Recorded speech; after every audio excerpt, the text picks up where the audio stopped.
Hi everyone, welcome back. സദ്യകളിൽ വിളമ്പുന്ന കൂട്ടുകറിയാണ് ഇന്ന് ഞാൻ ചെയ്യാൻ പോണത്. അപ്പോൾ കൂട്ടുകറി ഉണ്ടാക്കാനായിട്ട് ഞാനിവിടെ എടുത്തേക്കുന്നത് കറുത്ത കടലയാണ്. വെള്ളക്കടലയിലും നമുക്ക് കൂട്ടുകറി ചെയ്യാൻ പറ്റും, പക്ഷെ എന്നാൽ നോർമലായിട്ട് കൂടുതൽ നമ്മൾ കണ്ടിട്ടുള്ളത് കറുത്ത കടലയിൽ ചെയ്യുന്നതാണ്. ഇതുപോലത്തെ ഒരു 250 ml ഗ്ലാസ്സിൽ അര ഗ്ലാസ് കറുത്ത കടലയാണ് എടുത്തിരിക്കുന്നത് കേട്ടോ. അപ്പോൾ ഇത് കുതിർന്ന് വരുമ്പോൾ ഇതിൻ്റെ ഇരട്ടി ഉണ്ടാവും. അപ്പോൾ ഏകദേശം ഒരു ഗ്ലാസ് ഉണ്ടാവും കുതിർന്ന് വരുമ്പോൾ. ഒരു 7-8 മണിക്കൂറോളം കുതിർത്ത് വെച്ചിട്ടുള്ള കടലയാണ്. ഇപ്പോൾ നിങ്ങൾ രാവിലെയൊക്കെയാണ് കറി വെക്കാൻ ഉദ്ദേശിക്കുന്നതെന്നുണ്ടെങ്കിൽ തലേന്ന് രാത്രി കുതിർത്ത് വെക്കുക. പിന്നെ നമുക്ക് ഇതിനായിട്ട് വേണ്ട വെജിറ്റബിൾസ് ഞാനിവിടെ എടുത്തേക്കുന്നത് മത്തങ്ങയും പച്ചക്കായുമാണ്. പച്ചക്കായ ഞാൻ കട്ട് ചെയ്തിട്ട് വെള്ളത്തിലിട്ട് വെച്ചേക്കുന്നത് എന്താണെന്ന് വെച്ച് കഴിഞ്ഞാൽ ഇത് അല്ലെങ്കിൽ കറുത്തു പോവും. രണ്ടും അര കപ്പ് വീതമുണ്ട്. മീഡിയം സൈസ് കഷ്ണങ്ങളാക്കിയിട്ട് കട്ട് ചെയ്യാം. ഞാനിപ്പോൾ എടുത്തേക്കുന്നത് മത്തങ്ങയും പച്ചക്കായും ആണെന്നുണ്ടെങ്കിൽ നിങ്ങൾക്ക് ചേനയും പച്ചക്കായും കോമ്പിനേഷൻ യൂസ് ചെയ്യാം, അല്ലെങ്കിൽ ചേനയും മത്തങ്ങയും കോമ്പിനേഷൻ യൂസ് ചെയ്യാം, കുമ്പളങ്ങ യൂസ് ചെയ്യാം. അപ്പം നമ്മുടെ ഇഷ്ടത്തിനനുസരിച്ചിട്ട് എടുക്കാം വെജിറ്റബിൾസ്. അപ്പോൾ ആദ്യം തന്നെ നമുക്ക് കടല വേവിച്ചെടുക്കാം. അപ്പോൾ നമ്മൾ വെള്ളത്തിൽ കുതിർത്ത് വെച്ചിട്ടുണ്ടായിരുന്ന കടല നന്നായിട്ട് കഴുകിയിട്ട് വെള്ളം വാർത്ത് കളഞ്ഞിട്ടുണ്ട്. അത് നമുക്ക് കുക്കറിലേക്ക് ഇടാം. മത്തങ്ങയും പച്ചക്കായും നമ്മളിപ്പോൾ ഇതിൻ്റെ കൂടെ ഇട്ട് വേവിക്കണില്ല കേട്ടോ. കാരണം ഇതിൻ്റെ കൂടെ ഇട്ട് വേവിച്ചിട്ടുണ്ടെങ്കിൽ അത് വല്ലാണ്ട് ഉടഞ്ഞു പോകും. ഇപ്പോൾ കടലയ്ക്കാണെങ്കിൽ നല്ല വേവുണ്ട്, ഒരു 6-7 വിസിൽ വേണം കടല വേവാനായിട്ട്. അപ്പോൾ അതുകൊണ്ട് കഷ്ണങ്ങൾ ഞാനിതിൻ്റെ കൂടെ ഇടണില്ല. കുഴപ്പമൊന്നുമില്ല, നിങ്ങൾക്ക് വേണമെന്നുണ്ടെങ്കിൽ ഇതിൻ്റെ കൂടെ തന്നെ ഇട്ട് വേവിക്കാം, വേറെ പ്രശ്നമൊന്നുമില്ല. കഷ്ണങ്ങളൊക്കെ നല്ലോണം ഉടഞ്ഞു പോകും എന്നുള്ളൊരു കുഴപ്പം മാത്രമേ ഉള്ളൂ കേട്ടോ. അപ്പം നമ്മൾ വെജിറ്റബിൾസ് വേറെയാണ് വേവിക്കാൻ പോണത്. 250 ml ഗ്ലാസ്സിൽ 2 ഗ്ലാസ് വെള്ളമാണ് ഇതിലേക്ക് ആഡ് ചെയ്യുന്നത്. കൂട്ടുകറി എന്ന് പറയുന്നുണ്ടെങ്കിൽ കൂടിയിട്ടും ഇതിൻ്റെ ഗ്രേവി നല്ല തിക്കായിട്ടാണ് ഇരിക്കുക. അതുകൊണ്ട് ഒത്തിരി വെള്ളം നമുക്ക് വേണ്ട. ഇപ്പോൾ തൽക്കാലം 2 ഗ്ലാസ് വെള്ളം ഞാൻ ഒഴിച്ചിട്ടുണ്ട്. ആവശ്യത്തിന് ഉപ്പ് ചേർത്ത് കൊടുക്കാം. ഇത് അടച്ച് വെച്ച് ഒരു മീഡിയം ഫ്ലെയിമിൽ വെച്ചിട്ട് ഒരു 7-8 വിസിൽ വരെ കുക്ക് ചെയ്യാം. അപ്പോൾ കടല വേവണ സമയം കൊണ്ട് നമുക്ക് വേറൊരു പാനിൽ വെജിറ്റബിൾസ് വേവിച്ചെടുക്കാം. ഇതിലേക്ക് മത്തങ്ങ അരിഞ്ഞതും പച്ചക്കായ അരിഞ്ഞതും ചേർക്കാം. ഒരു 1/4 ടീസ്പൂൺ മഞ്ഞൾപ്പൊടിയും എരിവിനനുസരിച്ചിട്ട് ആവശ്യത്തിന് മുളക് പൊടിയും ചേർക്കണം. ഞാനിവിടെ 1.5 ടീസ്പൂൺ സാധാ മുളക് പൊടിയാണ് ചേർക്കുന്നത് കേട്ടോ. അത് നിങ്ങളുടെ എരിവിനനുസരിച്ചിട്ട് കൂട്ടുക കുറയ്ക്കുകയൊക്കെ ചെയ്യാം. അല്പം ഉപ്പ് ഞാൻ ഇതിലേക്ക് ചേർക്കുന്നുണ്ട്. ഉപ്പ് ചേർക്കുമ്പോൾ നിങ്ങൾ പ്രത്യേകം ശ്രദ്ധിക്കുക, കൂടി പോകരുത്. കാരണം നമ്മൾ കടലയിലും ഉപ്പ് ചേർത്തിട്ടുണ്ട് അല്ലേ. ഇനി ഇത് വേവാൻ ആവശ്യമായിട്ടുള്ള വെള്ളം ഒഴിക്കണം. ഞാനിവിടെ 3/4 ഗ്ലാസ് വെള്ളമാണ് ഒഴിക്കുന്നത്. നമ്മൾ നേരത്തെ എടുത്ത ആ സെയിം ഗ്ലാസ്സിൽ 250 ml ഗ്ലാസ്സിൽ 3/4 ഗ്ലാസ് വെള്ളം ഇതിലേക്ക് ഒഴിച്ചിട്ടുണ്ട്. നല്ലപോലെ മിക്സ് ചെയ്യുക, അടച്ചു വെച്ചിട്ട് വേവിക്കാം. അപ്പോൾ കുറച്ച് നേരം ഇതൊന്ന് തിളയ്ക്കണ വരെ നമുക്കിത് മൂടി വെച്ചിട്ട് വേവിക്കാം. അതിനുശേഷം നമുക്ക് തുറന്നു വെച്ചിട്ട് വെള്ളം വറ്റിച്ചെടുക്കാം. നല്ലോണം തിളച്ച് വന്നിട്ടുണ്ട്. നമുക്കിനി ഇത് തുറന്നു വെച്ചിട്ട് വേവിച്ചുകൊണ്ട് ഇതിൻ്റെ വെള്ളം ഒന്ന് വറ്റിച്ചെടുക്കാം.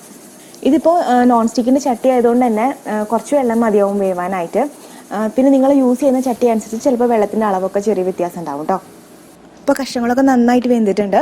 കണ്ടോ, നമ്മളിങ്ങനെ പ്രസ് ചെയ്യുമ്പോൾ തന്നെ ഇത് നല്ല ഈസി ആയിട്ട് കട്ടായിട്ട് വരുന്നുണ്ട്. അപ്പോൾ ഞാൻ തീ ഓഫ് ചെയ്യുവാണ്. വെള്ളമൊക്കെ ഏകദേശം വറ്റിയിട്ടുണ്ട്. കുറച്ച് വെള്ളം ബാക്കിയുണ്ട്, അത് ഇരുന്നോട്ടെ, കുഴപ്പമില്ല. അപ്പോൾ നമ്മൾ അപ്പുറത്തെ സ്റ്റൗവിൽ കടല വേവാൻ വെച്ചിട്ടുണ്ടായിരുന്നു. ഒരു 7 വിസിൽ വന്നിട്ടുണ്ട്. ഞാൻ തീ ഓഫ് ചെയ്തു കേട്ടോ. ഇനി ഈ പ്രഷർ കുക്കറിനകത്തുള്ള പ്രഷർ ഫുള്ളായിട്ട് പോയതിന് ശേഷം നമുക്കിത് ഓപ്പൺ ചെയ്ത് നോക്കാം. അപ്പോൾ പ്രഷർ പോകാൻ എന്തായാലും ഒരു 10 മിനിറ്റ് എടുക്കും അല്ലേ. അപ്പോൾ ആ സമയം കൊണ്ട് നമുക്ക് ഇതിലേക്ക് വേണ്ടിയിട്ടുള്ള അരപ്പരച്ചെടുക്കാം. കൂട്ടുകറി ചെയ്യാനായിട്ട് നമുക്ക് തേങ്ങാപ്പീര അധികം വേണം. അപ്പം ഞാനിവിടെ ഒരു ഫുൾ തേങ്ങ ചിരകി എടുത്തിട്ടുണ്ട്. ഇതിൽ നിന്ന് തന്നെയാണ് നമ്മൾ വറക്കാൻ എടുക്കുന്നതും അരപ്പരയ്ക്കാൻ വേണ്ടിയിട്ട് എടുക്കുന്നതും. അപ്പോൾ ആദ്യം തന്നെ നമുക്ക് അരപ്പരച്ചെടുക്കാം. അപ്പോൾ ജാറിലേക്ക് ഒരു 3/4 കപ്പ് തേങ്ങാപ്പീര എടുക്കാം. ഏകദേശം ഒരു 1.5 കൈപ്പിടി തേങ്ങ ഉണ്ടാവും. അരപ്പരയ്ക്കാൻ നമുക്ക് കുറച്ച് തേങ്ങാപ്പീര മതി. വറുക്കാനാണ് നമുക്ക് കൂടുതൽ തേങ്ങാപ്പീര വേണ്ടത്. ഇനി ഇതിലേക്ക് 1 ടീസ്പൂൺ ജീരകം ചേർക്കുക. ജീരകം സാധാ ജീരകമാണ്, അതായത് ക്യൂമിൻ സീഡ്സ്. പെരുംജീരകമല്ല, തെറ്റിപ്പോവാൻ പാടില്ല കേട്ടോ. 1 ടീസ്പൂൺ ചേർക്കാം. ജീരകം ഇപ്പോൾ നിങ്ങൾക്ക് അത്ര ഇഷ്ടമില്ല, ജീരകത്തിൻ്റെ ടേസ്റ്റും സ്മെല്ലൊന്നും അത്ര ഇഷ്ടമില്ല എന്നുണ്ടെങ്കിൽ 1/2 ടീസ്പൂൺ ചേർത്താൽ മതിയാവും. ഇതിലേക്ക് ഒരു 1/2 ഗ്ലാസ് വെള്ളം ഒഴിക്കുക. വെള്ളം കൂടി പോകാൻ പാടില്ല, കുറച്ച് വെള്ളം ഒഴിച്ചാൽ മതി. എന്നിട്ട് ഒരു തരി നിൽക്കുന്ന രീതിയിൽ അരച്ചെടുക്കുക. മഷി പോലെ വല്ലാണ്ട് അരയാൻ പാടില്ല. നമ്മൾ എരിശ്ശേരിക്കൊക്കെ അരയ്ക്കില്ലേ, അതുപോലെ അരയ്ക്കുക. കണ്ടോ, ഈ ഒരു പരുവത്തിന് അരച്ചെടുക്കാം. അപ്പോൾ ഇതിവിടെ ഇരിക്കട്ടെ. അപ്പോൾ നമ്മുടെ പ്രഷർ കുക്കറിനകത്ത് കടലയുടെ ഫുള്ളായിട്ട് പ്രഷറൊക്കെ പോയിട്ടുണ്ട്. നമുക്കൊന്ന് തുറന്ന് നോക്കാം. കടല ഒരെണ്ണം എടുത്തിട്ട് ജസ്റ്റ് ഒന്ന് പ്രസ് ചെയ്ത് നോക്കാം. കണ്ടോ, നല്ല ഈസി ആയിട്ട് പ്രസ് ആവുന്നുണ്ട് അല്ലേ. അപ്പോൾ കടല നന്നായിട്ട് വെന്തിട്ടുണ്ട്. ഇതിനകത്ത് ശരിക്കും കടല നല്ലോണം വേവണം കേട്ടോ, നല്ല സോഫ്റ്റായിട്ട് വേവണം, എന്നാലേ ഇത് കഴിക്കുമ്പോഴേ ഒരു ടേസ്റ്റ് ഉണ്ടാവുള്ളൂ. അപ്പോൾ അഥവാ ഇപ്പോൾ നിങ്ങളിപ്പോൾ 7 വിസിൽ വേവിച്ചിട്ടും കടല വെന്തിട്ടില്ല എന്നുണ്ടെങ്കിൽ ഒന്നുകൂടി അടച്ചു വെച്ച് ഒരു 2-3 വിസിലും കൂടിയിട്ട് വേവിക്കാം കേട്ടോ. ഇതിപ്പോൾ നന്നായി വെന്തിട്ടുണ്ട്. ഈ ഒരു പരുവം മതിയാവും. ഇനി നമുക്ക് ഈ കടല നമ്മൾ വേവിച്ച് വെച്ചിട്ടുള്ള വെജിറ്റബിൾസിൻ്റെ കൂടെ ചേർത്ത് കൊടുക്കാം. ഇപ്പം നമുക്ക് കടല മാത്രം ചേർത്താൽ മതി. വെള്ളം നമുക്ക് ആവശ്യത്തിന് നോക്കിയിട്ട് ചേർക്കാം. ഇപ്പോൾ ഫ്ലെയിം ഓൺ അല്ല കേട്ടോ, ഫ്ലെയിം ഓഫ് ചെയ്തിട്ടേക്കുവാണ്. ഫ്ലെയിം ഓൺ ആക്കുന്ന സമയമാകുമ്പോൾ ഞാൻ പറയാം. ഇനി ഇതിലേക്ക് നേരത്തെ അരച്ച് വെച്ചിട്ടുണ്ടായിരുന്ന അരപ്പ് ഇതിലേക്ക് ഇട്ട് കൊടുക്കാം. ഇനി ഇതെല്ലാം കൂടി നല്ലപോലെ ഒന്ന് മിക്സ് ചെയ്തിട്ട് നോക്കാം ഇതിനകത്ത് എത്രത്തോളം വെള്ളമുണ്ട് എന്നുള്ളത് നോക്കാം. കടലത്തെ വെള്ളം നമ്മൾ ചേർത്തിട്ടില്ല. ഇത് ഇതിനകത്ത് ഉണ്ടായിരുന്ന വെള്ളം തന്നെയാണ്. നമ്മളിങ്ങനെ മിക്സ് ചെയ്യും തോറും ഇതിനകത്ത് നമ്മൾ ചേർത്തിട്ടുണ്ടായിരുന്ന കഷ്ണങ്ങളുണ്ടല്ലോ, മത്തങ്ങയുടെയും പച്ചക്കായുടെയും കഷ്ണങ്ങൾ ചെറുതായിട്ട് ഒന്നിങ്ങനെ ഉടഞ്ഞു വരും. മുഴുവനായിട്ട് ഉടയില്ല, നമ്മൾ മിക്സ് ചെയ്യുന്നതിനനുസരിച്ച് ചെറുതായിട്ട് ഉടഞ്ഞിട്ട് അതിൻ്റെ ഒരു ടേസ്റ്റും കൂടിയിട്ട് ഈ കൂട്ടുകറിക്കകത്ത് ചേരും. അപ്പോൾ ഇനി ഇതിലേക്ക് ഞാൻ കടല വേവിച്ച വെള്ളം കുറച്ച് ആഡ് ചെയ്യാൻ പോവാണ്. ഏകദേശം ഒരു 1/4 ഗ്ലാസ് വെള്ളം ഇതിലേക്ക് ഒഴിക്കാം. മുഴുവനായിട്ട് ഒഴിച്ചിട്ടില്ല, കണ്ടോ ഇത്രയും വെള്ളം ബാക്കിയുണ്ട്. ഇനി ഇതൊരു മീഡിയം ഫ്ലെയിമിൽ വെച്ചിട്ട് ഈ അരപ്പിൻ്റെ പച്ചമണമൊക്കെ മാറുന്ന വരെ നമുക്ക് കുക്ക് ചെയ്യാം. ഇപ്പോൾ തീ ഓൺ ചെയ്തിട്ടുണ്ട്. നമ്മളിതിനകത്ത് ഒട്ടും കറിവേപ്പില ചേർത്തിട്ടുണ്ടായിരുന്നില്ല. ഈ സമയത്ത് ഒരല്പം കറിവേപ്പില ഇതിലേക്ക് ചേർത്ത് കൊടുക്കാം. ഇതൊന്ന് ടേസ്റ്റ് ചെയ്ത് നോക്കാം. നമ്മൾ നേരത്തെ കടല വേവിച്ചപ്പോൾ ഉപ്പിട്ടിട്ടുണ്ടായിരുന്നു, പിന്നെ വെജിറ്റബിൾസ് വേവിച്ചപ്പോഴും ഉപ്പിട്ടിട്ടുണ്ടായിരുന്നു അല്ലേ. അപ്പോൾ ഉപ്പ് ജസ്റ്റ് ഒന്ന് ടേസ്റ്റ് ചെയ്ത് നോക്കിയിട്ട് വേണമെന്നുണ്ടെങ്കിൽ മാത്രം ചേർത്ത് കൊടുക്കാം. ഇനി ഇത് അടച്ചു വെച്ചിട്ട് കുക്ക് ചെയ്യേണ്ട, തുറന്നു വെച്ചിട്ട് തന്നെ തിളപ്പിക്കാം. ഇതിൻ്റെ ചാറൊക്കെ ഒന്ന് വറ്റി വരണം, അരപ്പിൻ്റെ പച്ചമണം മാറുകയും വേണം. ഒരു 5-6 മിനിറ്റ് ഇത് തിളച്ച് ചെറുതായിട്ടൊന്ന് കുറുകി വന്നിട്ടുണ്ട്. ഇപ്പോൾ പച്ചമണമൊക്കെ ഏകദേശം മാറിയിട്ടുണ്ട്. ഈ സമയത്ത് ഇതിൻ്റെ എരിവ് നോക്കിയിട്ട് നിങ്ങൾക്ക് പോരാൻ തോന്നുകയാണെങ്കിൽ ഒരല്പം കുരുമുളകിൻ്റെ പൊടി ആഡ് ചെയ്ത് കൊടുക്കാം കേട്ടോ. കുരുമുളകിൻ്റെ പൊടി ഇല്ലാന്നുണ്ടെങ്കിൽ കുരുമുളക് എടുത്തിട്ട് ഒന്ന് ക്രഷ് ചെയ്തിട്ട് ആഡ് ചെയ്താലും മതി. ആഡ് ചെയ്തില്ലെങ്കിലും കുഴപ്പമില്ല. ഇപ്പോൾ കറി കുറുകി നല്ല ആവശ്യത്തിന് വറ്റി വന്നിട്ടുണ്ട്. നമുക്കിനി ഇതിൻ്റെ തീ ഓഫ് ചെയ്യാം. ഇനി അടുത്തതായിട്ട് നമുക്ക് ചെയ്യേണ്ടത് തേങ്ങ വറുത്തെടുക്കുക എന്നുള്ളതാണ്. നമ്മൾ നേരത്തെ തേങ്ങ കുറച്ച് മാറ്റി വെച്ചില്ലായിരുന്നോ, അത് നല്ലപോലെ നല്ല ചോക്കി വറുത്തെടുക്കണം. അപ്പോൾ തേങ്ങ വറുക്കാനായിട്ട് ഞാൻ വേറൊരു ചട്ടി വെച്ചിട്ടുണ്ട്. ചട്ടി ചൂടായി കഴിയുമ്പോൾ അതിലേക്ക് ഒരു 2 ടേബിൾ സ്പൂൺ വെളിച്ചെണ്ണ ഒഴിക്കാം. വെളിച്ചെണ്ണ ചൂടായി കഴിയുമ്പോൾ ഒരു 3/4 ടീസ്പൂൺ കടുക് ചേർക്കാം. കടുക് പൊട്ടി വരുമ്പോൾ ഉണക്കമുളകും കറിവേപ്പിലയും ചേർക്കാം. ഈ മുളക് ഒരു 3/4 മൂപ്പായി വരുമ്പോൾ ഇതിലേക്ക് ഒരു 8 ചെറിയ ഉള്ളി ചെറുതായിട്ട് അരിഞ്ഞത് ഇതിലേക്ക് ചേർത്ത് കൊടുക്കാം.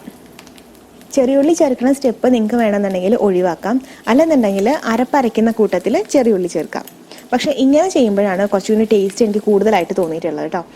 ഇപ്പോൾ ചെറിയ ഉള്ളിയൊക്കെ ഒന്ന് കളറൊക്കെ മാറി വന്നിട്ടുണ്ട്. ഇതിലേക്ക് നമുക്ക് നേരത്തെ എടുത്തു വെച്ചിട്ടുണ്ടായിരുന്ന ബാക്കി തേങ്ങാപ്പീര ചേർത്ത് കൊടുക്കാം. ഇനി ഒരു മീഡിയം ഫ്ലെയിമിൽ വെച്ചിട്ട് ഇത് നല്ല പോലെ ഒന്ന് വറുത്തെടുക്കണം. കരിഞ്ഞു പോകാൻ പാടില്ല. അപ്പോൾ ഇങ്ങനത്തെ തേങ്ങ വറുക്കാനൊക്കെ ഉപയോഗിക്കുന്ന ചട്ടി കുറച്ച് കട്ടിയുള്ള ചട്ടി ഉപയോഗിക്കുകയാണെന്നുണ്ടെങ്കിൽ കുറച്ചും കൂടി നല്ലതാണ്. കണ്ടിന്യൂസ് ആയിട്ട് ഇളക്കിക്കൊണ്ടിരിക്കുക, എന്നാൽ മാത്രമേ എല്ലാതും ഒരുപോലെ ചോന്ന് വരുള്ളൂ. ഇത് കുറച്ച് സമയം എടുക്കുന്ന സ്റ്റെപ്പാണ് കേട്ടോ. ഇത് നമ്മൾ ഒത്തിരി ക്ഷമയോടുകൂടി തന്നെ ചെയ്യണം. ഇപ്പോൾ കളറ് ചെറുതായിട്ട് മാറി വരുന്നുണ്ട്. നല്ല പോലെ മുരിയട്ടെ. കണ്ടോ, ഈ ഒരു പരുവം ആയിട്ട് വരുമ്പോൾ നമുക്ക് തീ ഓഫ് ചെയ്യാം. നല്ല പാകത്തിനായിട്ടുണ്ട്. ഇനി നമുക്കിത് ചട്ടിയിലോട്ട് ചേർക്കാം.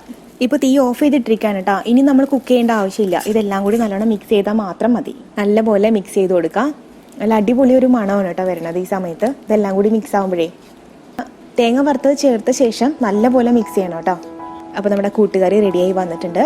ഉപ്പും എരിവും ഒക്കെ നോക്കാം. എല്ലാവരും ട്രൈ ചെയ്ത് നോക്കാം. ട്രൈ ചെയ്തിട്ട് ഫീഡ്ബാക്സ് ഒക്കെ അറിയിക്കുക, കമൻറ്റ് ചെയ്യുക, വീഡിയോ ലൈക്ക് ചെയ്യുക. ആദ്യമായിട്ടാണ് നിങ്ങൾ ചാനൽ കാണുന്നതെന്നുണ്ടെങ്കിൽ സബ്സ്ക്രൈബ് ചെയ്യാൻ മറക്കരുത് കേട്ടോ. അപ്പോൾ ഇനി അടുത്തൊരു വീഡിയോ ആയിട്ട് വരുന്നത് വരെ എല്ലാവർക്കും നന്ദി, നമസ്കാരം.